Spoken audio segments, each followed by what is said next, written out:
Welcome to the Hollywood Persona Podcast. Here are your hosts, Mitch and Ant.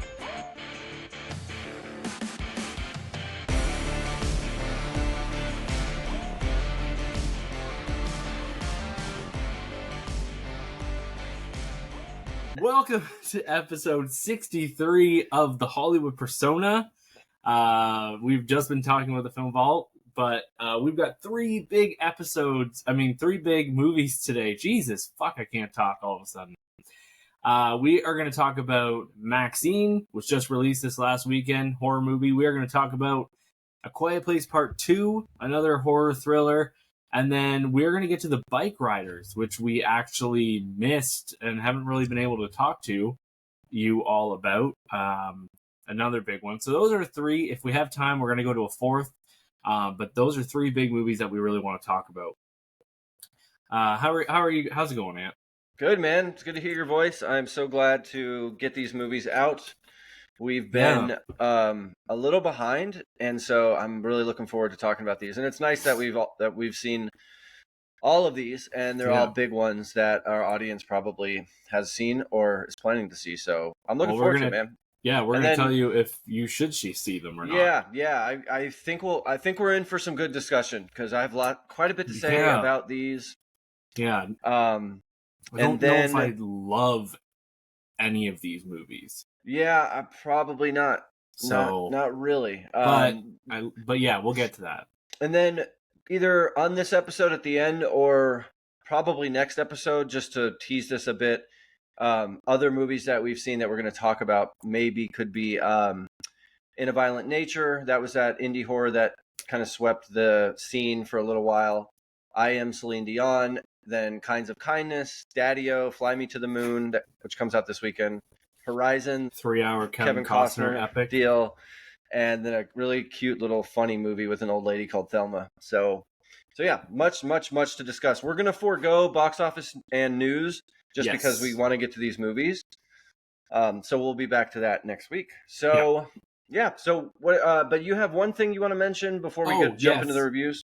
So the other night, there is the Film Vault, which is we are a fan of the Film Vault. That's kind of how Ant and I met. It's a great podcast that I kind of worked for 3-something years, and I love them. They're my Film Vault family, and I started a GoFundMe so I could go out there for their live show because I'm in Canada and they're in Los Angeles. I woke up the next morning a little embarrassed that I did the GoFundMe, but a lot of people have donated, and it's really been super nice. I'm at a loss for words because it's just I didn't expect one person to donate, let alone the 10 or so who have. And that's really sweet, man. And I think that's great. That's really awesome. Really kind. And it looks like I'm going to the Film Vault family for the Film Vault live show. So hopefully you get that's in mid-August. Yeah, early to mid. So you can still get your tickets for that. They're like $25, and then $75 for you can get the VIP package. So I'll probably spring for that $75 one if I can. Actually meet the people I was working for so long. But yeah, so there's that, and so we are back. Do you want to start with the one we've seen most recently? Yeah, let's do that. That would be MaXXXine. Yeah, why don't you set us up with Miss MaXXXine? Sure. Yeah, so you guys should know MaXXXine. I'm sure you've heard of it. It's the third in the trilogy that Ty West made, which kind of exploded with a bang when X came out back in 2021. It was this little what's that? It was like the kind of first, it was still COVID, it felt like, I think, when that came out. And then he had made two that year. Sorry, but keep going. I should. Yeah. He filmed both at the same time. So if X ended up doing well, he'd release Pearl after it with the remaining footage that he had. And I think there was even a little trailer for Pearl at the end of X as a teaser. Yeah. On some screenings. But so this is the third. This is seeing MaXXXine before she ends up becoming Pearl, right? Do I have that right? No, Yeah. Pearl is its own. Basically, Pearl is just a Pearl was the prequel old to woman. X. Pearl, Yes. yes. Okay, sorry. So this movie is set 6 years after X. X, right. Which had MaXXXine as our scream queen, kind of our main character. She wants to be a star. She's just getting our break into the porn industry. Yes. In X, and then this jumps us 6 years later. Yeah. So we start with her doing an audition in Hollywood in the 1980s. She plays a character named, I guess her stage name is Maxine Minx. Yes. Yeah, she's trying to transition from pornography over into mainstream movies. But her past from the murders in X start to leach in and jeopardize what she is going for. But then also there is some murders happening by a serial killer in and around the LA area of that time, killing starlets like her, that she is trying to avoid getting involved in. So this is the Mia Goth show completely. This is her movie. She's in every single scene. We have Elizabeth Debicki here, who you guys will remember as the very, very tall, slender woman from Tenet, and also a whole bunch of other things. Oh, yeah. Michelle Monaghan is here as a cop. Bobby Cannavale is a cop. Halsey has a small part, the singer. Lily Collins, Giancarlo Esposito, who is a fun character as her like agent lawyer. He's probably the best, I think. Yeah. And then Kevin Bacon has a really kind of fun role too as a private investigator. So this movie I was quite excited for this movie, and I think Mitch, you know this, but I'll tell the audience. I went to see this at what I thought was an early screening for it. Turns out it was just a replay of the movie X, where they were showing the first 8 minutes of this movie after the end of X. So I went and saw X again, which was fine. I liked X quite a bit. Yeah. But the way it was worded in the title was like MaXXXine Sneak Peek -X, you know? So it's like, like they knew what they were doing basically, but it was only like $5. So anyway, overall, I was pretty let down by this movie, and I'm so bummed to say it because it's the third act's fault, I think.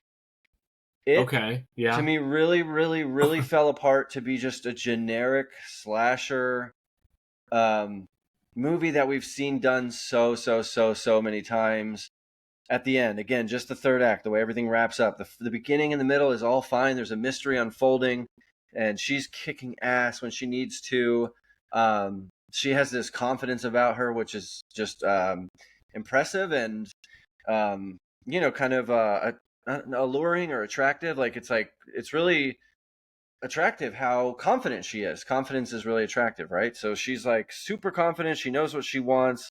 The movie opens with her going through an audition to do a horror movie called The Pilgrimage. No, she is going to be the star of the sequel, The Pilgrimage 2. Yeah, Pilgrimage 2. Yeah. And as she comes out of the interview, she says to the women all sitting there waiting their turn, like, you guys might as well go home because I just fucking nailed this, or something like that. Yeah. It was great. It was great.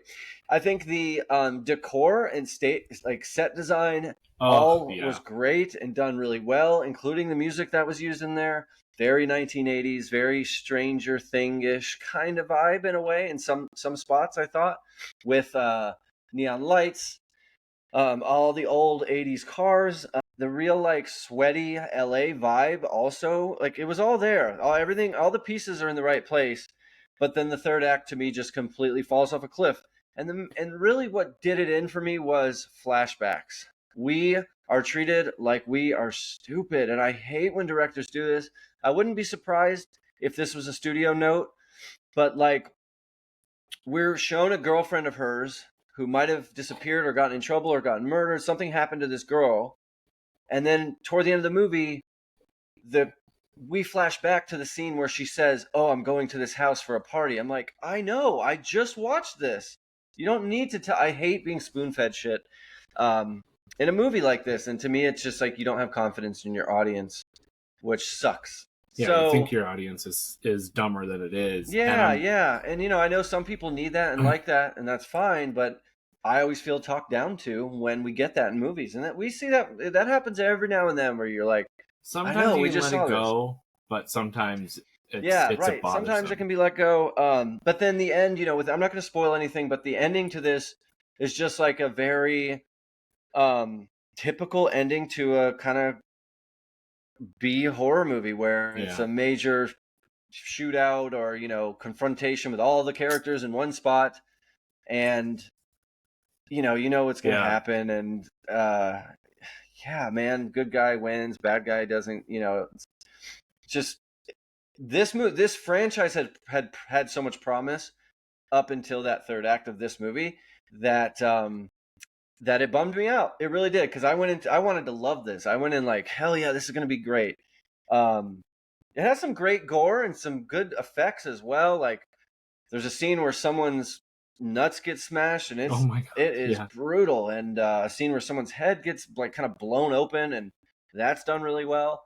So yeah, so not too many faults. Like, I don't hate this movie, but the third act really ruined it. Speaking of the Film Vault podcast, they often talk about, did it stick the landing, and I would argue that this movie absolutely did not stick the landing. What did you think, Mitch? So my thing is, I was before the movie started, like in among the trailers, there was like they showed part of the press junket of uh the movie of Yeah. MaXXXine, and so it was like Ty West, and he was talking to a camera, and he said like, oh, like people like are gonna like this because like X was something completely itself, and Pearl was so different, and now this is so different.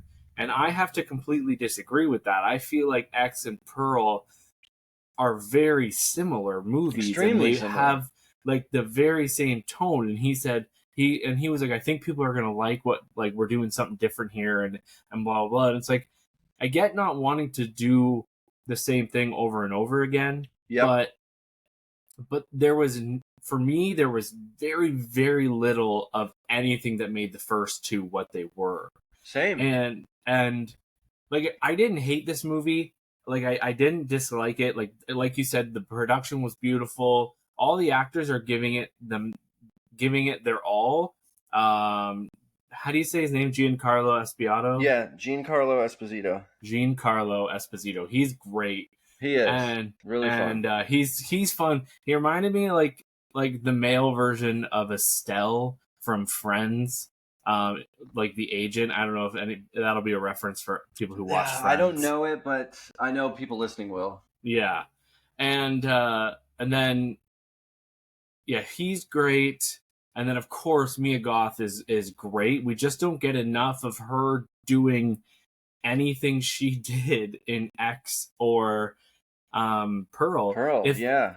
If this was a standalone movie, like a movie on its own, not connected to those two movies, this is like a 4-star movie in my mind. That's a good point. If this was standalone, I completely agree. This would be a really good, a good movie. This would be like a Love Lies Bleeding, sexy, thriller horror. It did almost have a little bit of that Coen Brothers ish, but not like.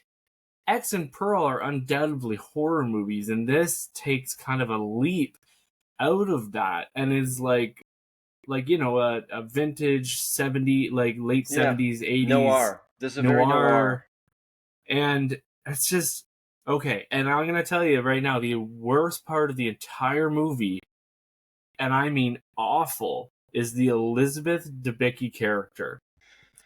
So Elizabeth she didn't really fit in. Yeah, I love her, but she is like this in this movie. She's playing herself, her beautiful British self, and she's a director who's seen it all. She's great. She's one of the most well-respected directors. I don't know why she's directing a sequel to a horror movie if she's like one of the greatest directors, but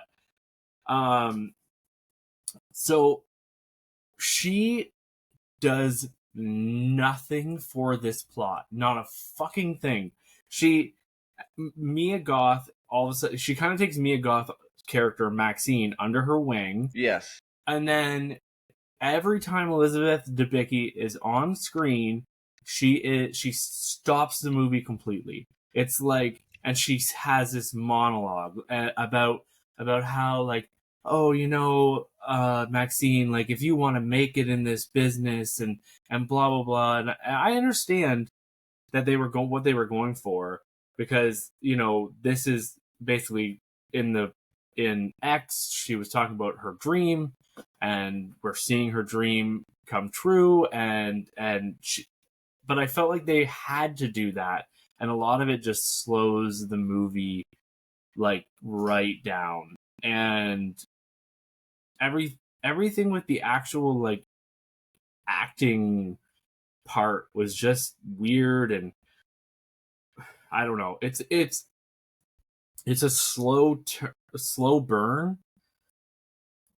I think honestly, if you haven't seen X or Pearl and you're not a big horror person, don't watch them and just watch this, and you might love this movie.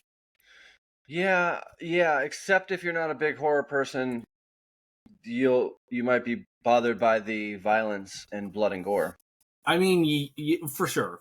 I'm just saying, like, there's only like 5 of those scenes. Yeah, like, there's maybe even 4 or 3. Yeah, there's not too many, but yeah, really. Yeah, I didn't really think about Debicki. I didn't really think about her, but you're right. Her character wasn't necessarily needed. We could have pulled her out completely, and we would have the same movie, right? She doesn't play any role in the plot other than to say, work hard. I worked hard to get where I am as a woman in this industry. Yeah. And that's it. Yeah. I mean, I loved the opening where she went in and yes. I love that. Like, that audition the scene was cool. where the audition scene is great with her. And I liked like that connection at the beginning, that she saw something in her and blah, blah, blah. But after that, like, she becomes nothing to the plot. And you know what this movie reminds me of more than anything is like a rated R Law and Order episode. Yeah. Because it gets like it introduces these 2 cops, Bobby Cannavale, who is funny. As soon as the cops come in, I'm like, oh, this is just like, Law and Order SVU. They feel right out of a cop TV show. Yes. Even they have this scene where they pull the girls out of the river and they're rolling the bodies over, and there's this coroner and he's weird. I was like, this is a CSI episode. Yeah. The jokes there didn't work. Cannavale worked a couple times, the jokes, but other times I mean, the corner jokes about him saying, like, yes, he was kind of a little too jokey for seeing 2 dead women, young women. It was like, good point about SVU. So I guess I'll say I didn't hate this movie either, but it was a letdown compared to Pearl and X. For me, it's 2.5 stars out of 5. I don't see me revisiting it anytime soon. If someone were to say, hey, do you want to watch MaXXXine? I would say, let's watch X or let's watch Pearl, right? Like, I'd much rather watch those. I apologize. No, do you know what else this movie had me realizing is kind of that, like, Pearl was kind of pointless, like the movie Pearl, because it was literally just a prequel to X. I mean, it's a good movie and that's fine and it stands on its own, but like, I shouldn't be hating on a movie I love, but like, it just, we didn't need it really, Yeah. Because I don't know, it just feels weird because we had X, Pearl, and then MaXXXine, and like, I just wish we had MaXXXine and then like Pearl could have came after, because to have Pearl in the middle there feels like odd to me, and it just was. Yeah, it doesn't fit chronologically at all, and it's confusing, as I just confused them at the beginning here, where I thought Pearl was, but no, Pearl was the old woman in X. Yeah. Mia Goth just happens to play. Mia Goth, just happens to play both of them, which she did in X. Which, there's another, like, there you go with back to X. X had Mia Goth as the lead scream queen, but then she also played this old woman in makeup, which I didn't even know until at the end of the movie, right? So it was a total, like, no way, that was Mia Goth, that was her as well. It's like something new, something different. Here we got the cops from a CSI show, and it's just a typical noir movie. So not pretty disappointing. I'm talking shit about a movie, more about a movie that I actually like gave 3.5 stars, and I would watch again, and I would like to watch again when I'm at home, for better or worse. I'm worried, like when I What, watch it at MaXXXine? home again, yeah, MaXXXine, I'm gonna watch it at home again, and that'll be my deciding factor if it goes down a half a star or even more, right? Or if I like it more now that it when it's away from all the Yeah. we didn't need something different, and that's what Ty West gave us, because he gave us nothing of like the only thing he gave us is more Maxine and more Mia Goth. That's what we got out of this, but even she's not. I don't know. Yeah, and in his attempt to give us something different, he gave us something that we see all the time in the horror genre, right? Like, Yeah, yes, it's different from X and yeah. Pearl in that it's very similar to the rest of the horror genre that we get. Okay, so Ant's power went out. We were, I think, just at the end of talking about Maxine, and we apologize, but you know what? The exact same thing has happened to me, I think, twice now, where my That's true. powers just went out. And I think this is maybe Ant's second time as well. I don't know, but it seems like the power just decides to wait until we are streaming. So that was Maxine. I gave it 3.5. I'm at 2.5. Yeah, it's a. Yeah, you always give it a harder. I have so much love for the movie for the franchise that I just That's okay. it's the hard. rating is just a rating. It's I know. I don't put too much Well, you should. weight to ratings just because I'm kidding. it's like looking at a Picasso or something and saying, oh, that's a 7 instead of a 6 out of 10. Like, what does that even mean? Right. Yeah. It's hard to rate art. So, and of course, to the next person, it's a 9 out of 10. right. Like, So whatever. yeah. And my take on 2.5 is that's on the edge of good That's and bad. average. Like, it's right between good and bad. It's like, yes, I would recommend it. No, I wouldn't. It's literally in the middle. So let's jump into A Quiet Place Day One, 2024 movie, obviously starring Lupita Nyong'o, Joseph Quinn, Alex Wolff, and Jaimon Hansu. Hansu. Yeah, I love him. I He's love when he pops up in movies. dude. He has let's side mark this. He is in like some of the worst movies ever. I don't know if it's his agent. Listen to this. Listen to this guy's movies. Okay. Aquaman, Shazam, Black Adam, The King's Man, which is probably the worst of the Kingsman movies. Shazam, Fury of the Gods, Constantine, which is okay, Gran Turismo recently, Rebel Moon, the King Arthur reboot with Charlie Hunnam, which was terrible. Yeah. Tomb Raider with Angelina Jolie. No, wouldn't that be? Oh, never mind. Okay. All right, Aragon. Oh.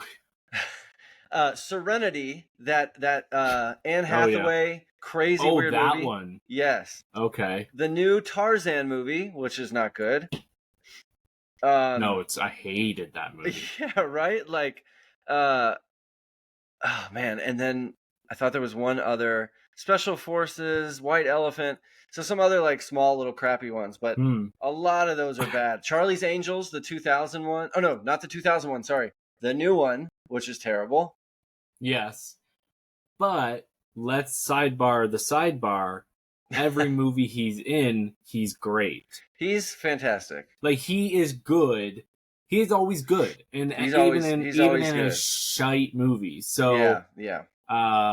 Anyways, that's kind of what I was getting at. I love him in Guardians of the Galaxy, that first one. For sure. Man, he's been in so many superhero movies. He's in the Fate of the Furious, Furious 7. He's in so many movies. Oh yeah. He's working. Yep. So Captain Marvel, he's also in, which is terrible. Oh wait. Well, that one's okay. Oh, Captain Marvel was okay. Yeah. But anyway, so back to Quiet Place Day One.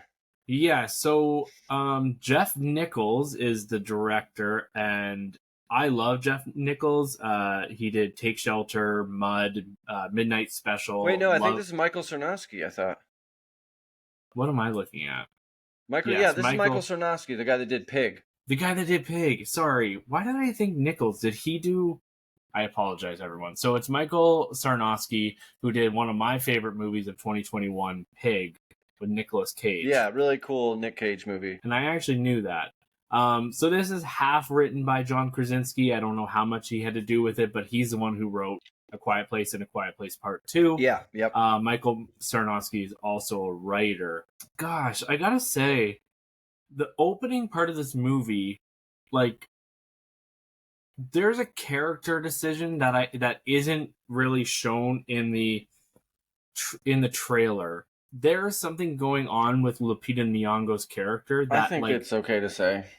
I know, I agree, but they really did a good job of hiding that. So yeah, essentially, it starts off, and Lupita Nyong'o is living in New York, and she is a terminally ill cancer patient. Something living in I hospice. had no. Yeah, she's in hospice. She's got like maybe 2, 3, 4 weeks to live. Yeah. And so she's our main character, and they go out for a bus trip, the hospice, one day, and then that's when the attack happens. Yep. And of course, they have to be quiet. And yeah, what did I think about this movie? It was kind of all over the place. There's a lot of like fun. Obviously, there's a lot of fun monster stuff. The effects are great. What they made this, they made New York look like a devastated wasteland, and some of the tense set pieces work. But the movie is like very jolty and weirdly put together. Like because like in A Quiet Place, again, we're talking about the third of a sequel, and I'm going back to the originals because that's what I'm thinking about. But in A Quiet Place, the tension was there from beginning to end. Absolutely. Never let up. Like, it was one of the most tense movies I've ever seen. And I'm not saying that this had to be that, but it was rarely that. And I also think making your main character a terminally ill character is a choice. Is a choice when she's trying to survive, and I mean, I guess it's a look at like a person's will to live, even in the direst of circumstances. I also gotta say, I love cats. Love looking at the cat. Yeah, the cat was the worst part of the movie almost. It was like the movie went out of its way to make sure that you liked the cat and you knew the cat, what it was doing, and that it was safe all the time, and a lot of cat. And there is one scene. Okay, and here's the cat would be dead. Second one. I mean, 100 times over. Yeah, it did get me thinking about all the animals in the world at that time, and like, basically, are all animals dead because like they make noise? They wouldn't know to not make noise. Right. But so there is a scene, and I'm not going to give too much away. It's about halfway through, and what I wanted from this movie is to learn more about the creatures. I wanted to learn more. Like, that's what we were promised. That's what the trailer, the title says, A Quiet Place Day One. Yes, and it's, I understand they have to have a main character, but it's just like we're so focused on her and her little journey, and we see some bigger parts, we've already seen before. Yeah, in 2 movies, as a little one person's journey. And so there's a scene, and this is awful filmmaking. There's a scene where our one character, what's his name? Jonathan. He's Joseph Quinn. Yeah, he plays Eric. Yeah. So he leaves to go get something, and they were in shelter, and he leaves to go get something, and of course the cat follows him, and then it goes up a little hill thing, and so he follows it to go get it. And he comes over the hill, and there's like the one part of the movie where we kind of get to see what these creatures are doing, right? Like, we see so he climbs up this thing and then is just surrounded by other creatures. but he's up, and they can't hear him. They obviously can't see, and they are doing something, and we get no explanation as to why they're doing it, what was happening there. There's like maybe eggs. I don't even know. If someone who knows better what was happening in that scene, I'd love to know.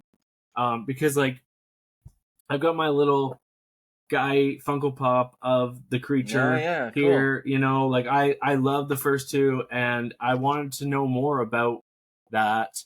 And that scene, that scene where I'm talking about, fucking ends on a fade to black. Like it cuts, and then he's safe. How did he get out of that situation? How did he climb down when there was like 100 of those creatures? It's like this movie is just, the filmmaking was not there. It just.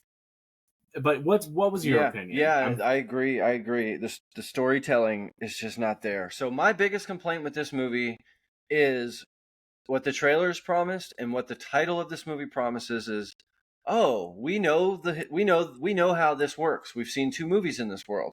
What would happen if this happened in New York, a famously loud city? The movie opens with telling us that the average decibel level is 90 decibels, which is like, that's like a lawnmower in your yard sound all the time. So that's, boom, great premise for a movie. This movie completely skips how these people learn to be quiet. It literally smash cuts. I have that written here. It literally smash cuts. Our main character gets knocked out, opens her eyes, someone's covering her mouth, Jaimon Hansu, and they say, shh, listen. And then a helicopter flies over and says, okay, we figured it all out, guys, just don't make any noise. That's what we want to see. How did you figure that out? Like, yes, I know you could figure that out pretty quickly, but that's the movie. We already know this. Right? Could you imagine? And I'm just going to set the scene right here. Different character, higher stakes, they're friends or whatever. Something happening, and then they like figure it out by like a person dying, and he's the one that made noise. Like, we needed to see our characters steps, realize that. And they literally cut to black. And then we wake up and it's all figured out. Yeah. I was like, what? I'm like, F you, movie. What? I wrote here, we never really see them realize that the monsters can't see or smell. Yeah, it's just like a narrator it's basically a narrator coming on screen and saying, oh, by the way, this, and this. So they know that the monsters can hear by sound, but how do they know that the monsters are blind? How do they know that these things can't smell you or see you? Good point. I didn't even think of those things. Right? Like it's and we made jokes, the Film Vault did, about the whiteboard in the first movie that said no talking on it. Right. But this movie almost needed that. Yeah. And this I can't take credit for, but it's a very clever or it's a very astute observation. There's a cat in this movie, as we mentioned. Cats are stealthy creatures, right? You can't hear a cat walking across the room, right? Their paws, their back paws land where their front paws were. They're very stealthy. I don't know. You would think a character, or you would think a creature who deals with sound would also be stealthy, but these things are flailing their arms around, shattering windows, and they themselves make a ton of noise, but the other ones don't respond to them when their other partners are making noise, like if they set off a car alarm. So it just goes back to the original complaint of, give us some more, teach us more, tell us more. How did we figure this out? Of course, the Army and Navy and governments would figure this out, but like, show us that. I just felt so deceived when, again, cut to black, attack happens, cut to black, wake up. Oh, hey, we figured it all out. Don't make any noise, and here's the rules. Yeah, and so that really, really bothered me. And second major complaint.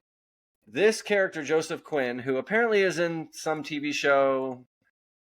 What's he famous from? House of the Dragon, or is he? Yeah, keep going. He's known from look him up. He's known from Big Show. He is a creepy weirdo who comes out of nowhere and just starts following our main character around, literally like a puppy dog.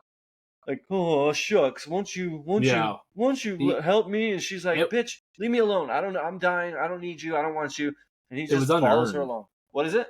it was unearned. The like what Yes. he was doing, like it just Whereas, hold on, let me pause you. Whereas Alex Wolff, who is the nurse, that was an interesting character, and That he's was gone after the interesting. first 15 minutes. Yeah, He should have stayed around with her. Once You I know, they had realized that it was conversation where he's like, I'm trying to be your friend, and she's like, you're not my fucking friend, you're a nurse. It's like, ouch, ooh, that hurts. Conflict. There we go, right? Yeah. By the end of the movie, they learn to be good friends. There you go, Yeah. It writes itself. Instead, this weirdo just creepily walks up from under the subway in New York City. Man, I was so let down by this movie. And, you know, of all Lupita Nyong'o, she is a fantastic actress and always has been, right? Despite her hard to say name, she is excellent in Black Panther, Us. I didn't really like Us, the movie, Jordan Peele's movie, that much, but she was good in it. You know, she's in Star Wars, she's in Nonstop. Another person who's good in everything she's in. Yeah, so she's great as an actress, but man, her character was unlikable in this. And I get it. I would be unlikable probably if I had a few weeks left to live. Yeah. But as someone to latch on to, man, I just could not relate to her very much. I'm just like, I don't feel bad for this woman at all. She's ready to die.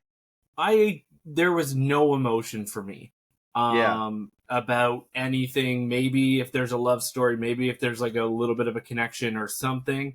There wasn't any like emotion until like the very, very, very final scene. But other than that, and I bet you remember this because you hate these, but there's an awful jump scare moment in this movie where they try to like she's dreaming and then like one of the monsters just jumps through and then she jumps awake. You don't remember that?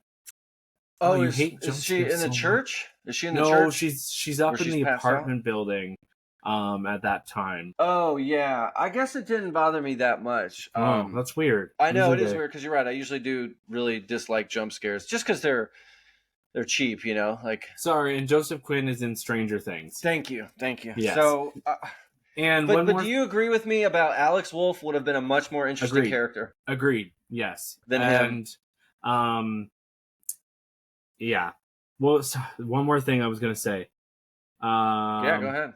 Oh, it wasn't even that interesting. I'm sorry. But Joseph Quinn looks like a young Robert Downey Jr., and he needs to play a young Definitely does. RDJ. Definitely does. And he was fine, but his character was just kind of... Yeah, he was fine, but his character was just pathetic and annoying. It slowed the movie down when it could have just been Alex Wolff all along. Yeah. If they wanted to have, like, two people together.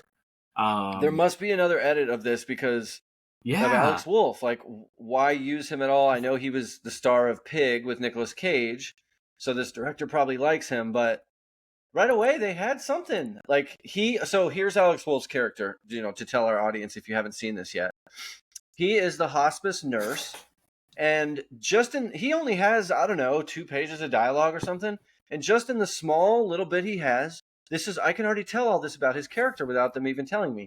He works in this hospice care because he genuinely cares about these people, and he genuinely wants them to have a comfortable end of life term, because that's what hospice is, right? You go to hospice when you know you're going to die. They provide you with painkillers, a comfortable place, like make death and easy. Especially with this girl who's probably about his age, and he's feeling for her and wants her, like, you know, she seems to have no one. Yeah, like, she has no one around, and so he's trying to make a connection. And we see a scene with them where she's like, you know, he's like, tell me what you've been thinking, what you write. You know, she's like, this place sucks. You suck. Everything is shit.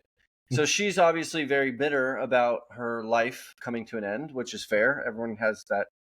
Everyone can choose how they want to die if they have terminal cancer. But yeah, you know, and they go to this play to see some puppet show or some really stupid thing. That was weird. Yeah, it was a little weird choice. Yeah. So, yeah, I really cared and wanted to know, you know, I won't say what happens to him, but it's just that he's removed from the movie right as the aliens crash down. And, oh, yeah, and then we just get Nyong'o moping around. This sucks. This world sucks. And all she wants is to get a slice of pizza from this one pretty well-known pizza place in New York. There's a few locations. Oh, is it? Yeah. Like a well-known... Okay. I've heard of it before. I didn't And know I that. know that there's a few locations, so I don't know why she wanted to. Oh, she wanted to go to that specific one because her dad used to play jazz there or something like that. But I thought she like hated her dad. I don't know. I just felt like Yeah, no not just this. God, they empathy. really dropped the ball here, man. Like, and like everything with the monsters was good. Like there were some good Yes. scenes, except for this was the other thing I want to say. Except for like, like in horror movies when the characters do stupid things, there is a lot of that in this movie, and I think they were trying to show like nobody knows yet that they can only hear, and you got to be really quiet. But there was just people like I remember at one point there's this woman just standing in the middle of the street screaming. Like I'm like, is there any type of person who would just stand out in the middle of the street and scream? Right. Like, and then yeah. Anyways. Yeah, so I was pretty disappointed with this movie. I can't see myself watching again. Again, for me, this is another 2.5 stars. Yeah. Um, 3 stars and for me. I shouldn't be too surprised in that, like you said, the first Quiet Place was so good, so tense the whole time. I vividly remember seeing that in the theater with my friend. I actually texted him, the one that I saw it with that lives in Chicago, and said, "Dude, you remember when we went and saw a Quiet Place?" I remember I was worried about taking a bite of my salad because the crunching of the lettuce would annoy the people around me. I have like a memory of that. That baby scene. Yes, and the opening scene is incredible, and Yeah. and then the second one was like more of an exercise of just a typical sequel. It was good. Yeah, it was good. So do you know that Jaimon Hansu was in? Yes, he's on the island. Yeah. So at the end of the second one, so obviously he makes it. He's in this, and so I think there's going to be a tie-in there with 3. Well, no spoilers, but I definitely got a War of the Worlds vibe from this. Very much War of the Worlds. Yeah, and lots of 9/11 imagery, which is fine. I don't really care about that. Some people are. We're kind of like 30 years removed from that, like 20 something. It's like there was that one scene where I was like, okay, this reminds me of 9/11, but with like the dust on the face, like that's very 9/11. It's been done 1,000 times, and it was really effective when we saw it the first time. And I'm not trying to like. I hope that doesn't sound offensive or rude. No, or anything, it doesn't. It doesn't, because I don't. It doesn't bother me either. Some people are weird about it, but I mean, It made me actually think we should get a 9/11 movie some in our lifetime. Hopefully, we've got Pearl Harbor, we've got plenty of Holocaust movies, lots of tragedies. We get movies. We got The World. We got that one with Nicolas Cage, and then we got the other one, there've been a few, that Robert Pattinson one. Yeah, that was. And then Flight 93, but there was the one Flight 93, yeah. So there are some. But I hope I'd love to see a big action, a big like one day that can kind of cover it all. Yeah, that covers the whole thing and does it with cool special effects. I bet that would be pretty powerful. So yeah, but this ain't it. This ain't it. Unfortunately, and again.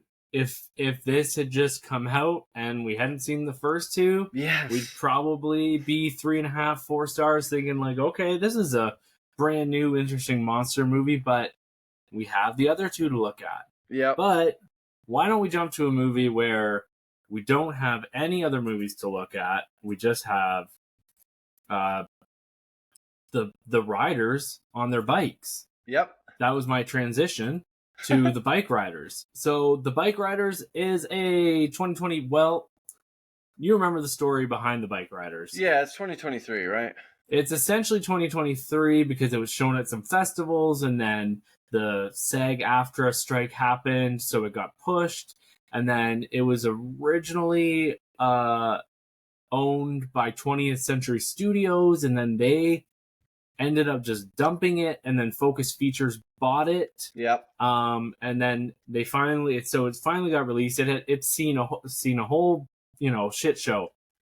It's set in 1965.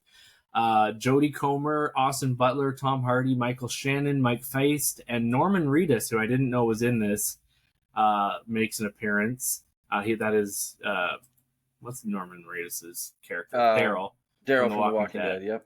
So this character, Kathy Bauer, she is the wife of Austin Butler's character, and she is talking to a man named Benny Cross, played by Mike Feist, and he is taking pictures of bikers and learning the stories of bikers and stuff.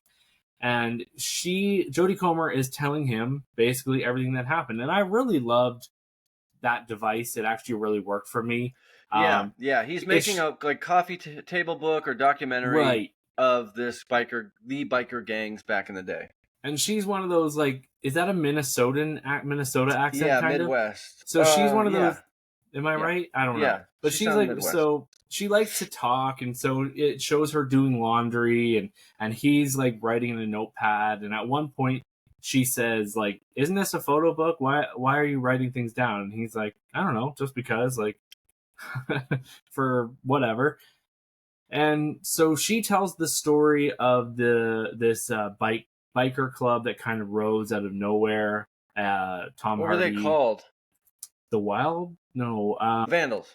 The Vandals. And so this guy kind of just starts this club. Like, he goes up to his friends and he's like, "I want to start a club." And they're like, "Why?" And he's like, "I don't know, something to do." And so they start this club in, where are we set? Chicago. Yeah. So it's Chicago, and so it becomes it literally shows you the rise and the fall of a biker club, with the brain seed of where it started, which is a really funny, interesting scene, yes. to where it goes, and as it gets too big. Yes, and like falling out of control of these people's hands at times, and see, like, and obviously there's a lot of wife and husband drama between Austin Butler and Jodie Comer, and Tom Hardy is the leader, and the acting in this movie is great. Some people have made fun of Jodie Comer's accent. I want to know how you feel about that, but I felt it was pretty authentic. Okay, I loved her performance. I know people that talk this way. I've lived in Chicago, obviously, and so there are, and I think I would go the opposite of this. She, remember, so listeners remember. So Jodie Comer, you will remember from The Last Duel. The Last Duel, where she was assaulted by Adam Driver, and she was so good in that, compared to Free Guy, where she is just not that great. That was a paycheck for her. Yeah, which just shows you the difference in directing, what directors can do. And also, I want to mention that this is directed by Mike Nichols, or Jeff Nichols, not Mike Nichols. And he did Mud with Matthew McConaughey, which I haven't seen. But so that's where I got confused. Yeah. Okay. Midnight Special, which is interesting sci-fi from 2016. But the one I want to mention is he did Loving, which is about one of the first interracial couples who have to fight in Virginia and go all the way to the Supreme Court. Joel Edgerton and Ruth Negga. Great movie, sweet movie. Nominated. You need to make me watch that, because it's the only one of his movies that I haven't seen, and I have liked all of his movies. Yeah, man, it's good. It's just hard to recommend because of its storyline. Yeah. Interracial love, fighting against the Supreme Court, and that's why, that's a movie that if I hadn't seen it in the theaters, there's no way I would have seen it at home, but most likely. But yeah, so that's the director of this. But no, back to your original question. She does a great job with the accent, and I think the filmmaking is done well enough here, because like you said, we see her doing different things. It's not just her sitting at a table in a blank room. Seeing her go through her day-to-day chores, which is interesting. It gives you something visual to watch. And I think Tom Hardy is just so likable. No matter what he's in, he's just so good. So his character here sounds a lot like his Venom character, Eddie Brock from Venom, because his accent is so thick. So him trying to hide it is always entertaining to me. Okay. But he did a good job here, I think. And I think this is... Go ahead. I felt like he was doing more of his, what he did in, Legend. Yeah. I like that movie, too. I didn't, but, sorry, what were you... I didn't mean to cut you off, but the voice... No. what he was doing here felt more like some of his other stuff. I didn't get the Venom voice. Maybe I need Really, to. I think don't know. I think he sounds just like Venom. It's just him doing doing an American accent compared to his typical really thick British, Scottish, UK brogue. But I liked this movie quite a bit. It's a slow burn. It is a total slow burn hang movie. There's not all that much of a plot, but to tie back in with what you said in the point of the movie is showing how something small that grows too big can fall out of control. I think that's a good parallel to show with two things come to mind. Say restaurant and franchising. Let's say you own or you start up Chipotle and or even McDonald's. We saw from the founder that the guys that started McDonald's revolutionized fast food and changed the game forever. But then as McDonald's expands, they don't have full control and things fall out and they don't meet the high standards that they want every time. Right. Next parallel would be government. When you have one person, right? You have one person reigning over 50, a small community as a president or CEO or governor. It kind of all works. But when you have this massive machine of a giant country like Canada or the US, things fall through the cracks and bad people get in. Yeah. And that is very directly shown here, where there's a group of young kids that want in the gang and they come to Tom Hardy and say, I want in. He gives them a little test and says no. And then what do? They go to Milwaukee and join the Milwaukee chapter. And now they're in. And that just shows you where Tom Hardy's character, what's the guy's name he plays? Johnny. Johnny's like, well, shit, Johnny. you know? Yeah, Johnny. Yeah. And I think this movie is made up of enough of like cool little side and tertiary characters that it was pretty endearing. And these aren't like, I really liked this because we've seen motorcycle gangs portrayed in movies as violent, hard-ass, evil, mean, murderers. And there is some of that in this movie, but these guys, that's not the reason they started. That's not their goal. They just want a club to hang out with and wear matching clothes. It's kind of cute and gay almost, I found the point. Speaking of gay, yeah, you were right. Austin right? Butler in this. Oh yeah. Oof. Oh man, the men in here are just so handsome. Austin Butler is just super attractive, straight up.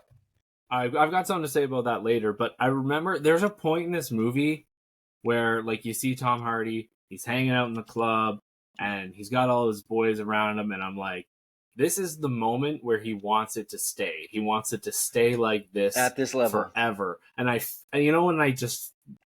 was just in my brain, and then like because I could feel things starting to turn bad, and then they, things they kind of did. Right, they get to a certain level and they have cool rules about you can challenge the leader at any time. You have to fist fight, or you fight them choosing either fists or knives. No, knives fists or knives. Fists or knives. Yeah. And one guy does because he's talking about rules, and the guy's like, no, I want my friends in this other chapter to join, and so they fight, and then well, I don't want to give it away. So yeah, it's a fun moment. Yeah, it's a fun scene. So there's a death. There's a death in this movie that I felt kind of slowed it down. If I have to nitpick, I felt like it really it was here, and then it really took things down.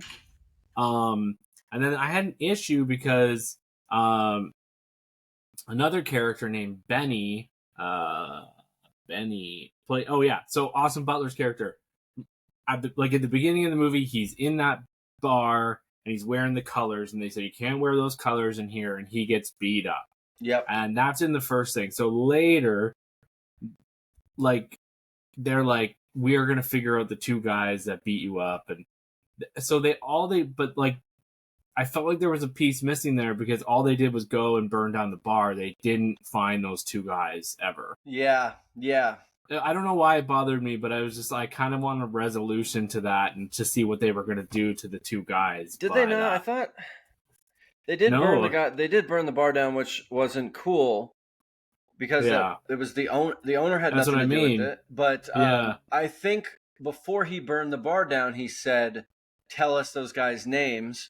So we can just assume. So we'll let you. Guess? Yeah, I think they. Okay. And I think he dispatched 2 or 3 or 4 of his guys to say, "Go get them." You're right. We didn't Maybe. get to see it. But Okay. I thought it was implied that Maybe something was going to happen. Okay. I must have missed that. But yeah, so really good movie. I'm between 3.5 and 4 stars. I guess the other thing, yes, that's the other thing I was gonna say is Austin Butler is like the main focus on the poster, but Jodie Comer and Tom Hardy are both in it like 10 times more than Austin Butler. Yeah. It's kind of funny. This is a triad movie. We see mostly Jodie Comer. I mean, she's the one being interviewed and narrating kind of the whole thing. But and yeah, you would think you would hate that, but I loved it. Every time I went back to her, she was so engrossing, and I enjoyed listening to her talk and tell things and then narrate. Like, I don't know, it really made things fun for me. Yeah, but, I agree. I agree. Usually a narrator is like, oh, come on, do we need a narrator? Yeah. And like, I guess in like film school and screenwriting, they say don't use a narrator unless they're a character in the film, or there's weird rules around narrator. But she is a character in the film, and I agree with you. Normally a narrator is a little like, oh, come on, can't you just tell us can't you show us instead of just telling us? But it's they weave it in and out, and a little bit like sorry. No, you go ahead. Well, a little bit like you said with the flashbacks in MaXXXine, like, it can be used like when we don't need it and makes us feel stupid, or something like this can be used like to go back to MaXXXine for a second, sorry, but I expected the flashbacks. I expected a little bit of an explanation, because we're 3-4 years removed from when those movies came out. People are mixing it up with Pearl. I expected some of it, but it was done poorly. It was done very poorly. Yeah. They, like, if I kind of was trying to, a lot of this MaXXXine, I was like, I'm going to see this through the eyes of, like, there's no, like, if I was just seeing this, and the flashbacks were just kind of worthless and didn't work. But sorry, to bring it back to this, the narration and everything was great, and I'm at 4 stars, I think. What about you? Yeah, 4. I would give this 4. I'd recommend this to anybody. It's good. Like, and I want to, like, set expectations right in that it's a slow burn. There's not a big overarching like murder and who did it in this movie. It's just a story about some guys during these times. It's a lot. It's great. Pick a lot of, this is like Goodfellas on bikes. I could pick a lot of movies that this is like. This is a very dad movie. Yes, it's a lot like another Tom Hardy movie, Lawless. It kind of had similar vibes, even though they were different. Basically, like, obviously any biker movie, but Michael Shannon is fun. Michael Shannon. Michael Shannon's fun. Daryl, what's his name? Dixon. Yeah. Daryl Dixon. Norman Reedus. Yeah, Norman Reedus is fun. He plays a great character. He's got some gnarly teeth in this. And we just saw, the guy interviewing him. You know what we just saw him in? Like Mike Feist? Oh, yes, I do. I did. Challengers. Yeah, Challengers. That's right. Yeah. He was the guy from Challengers in it. And I didn't know that until I looked it up after the movie, and I'm like, oh, that's where I know him from. He was I only knew that because I remembered him being in West Side Story, and I was like, oh, that guy's good. Oh, and then seeing this, I'm like, oh, what was he from? Oh, West Side Story. Oh, yeah, and Challengers. He's really good. He disappears in this. Like he's you said, you didn't recognize it until you looked it up. No, he does disappear in this, and he kind of does that in all of his roles that I've seen him in. He is the lead in the movie Pinball, The Man Who Saved the Game. Oh. Did you see that movie? I didn't. I remember you watching it. I'm going to make you watch it because, fuck, it's good. Like, I love that movie. So he's the lead in it, and he's, except for the really bad mustache, he's great. I can see the mustache looks a little too kempt here. Well, should we end her, or do you want to talk about something else? I say we wrap it up. Let's save the other movies for next episode.